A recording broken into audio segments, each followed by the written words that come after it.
সারা দেশে অব্যাহত নারী নিপীড়ন, ধর্ষণ, হত্যা ও নারীদের প্রতি সহিংসতা প্রতিরোধ কার্যকর পদক্ষেপ গ্রহণ করতে ব্যর্থ হওয়াতে স্বরাষ্ট্র উপদেষ্টা এবং প্রশাসনের বিরুদ্ধে লাল কার্ড প্রদর্শন ও বিক্ষোভ সমাবেশ ও মানববন্ধন অনুষ্ঠিত হয়েছে।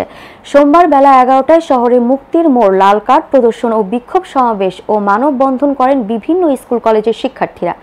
এ সময় উপস্থিত ছিলেন ছাত্র প্রতিনিধি ফজলে রাব্বি, ফরিদ হোসেন, রাকিব সহ আরো অনেকেই। শেখ হাসিনাকে সরাইতে ৩০ দিন লাগছে, আপনাদেরকে সরাইতে ৩৬ মিনিটও লাগবে না ইনশাল্লাহ।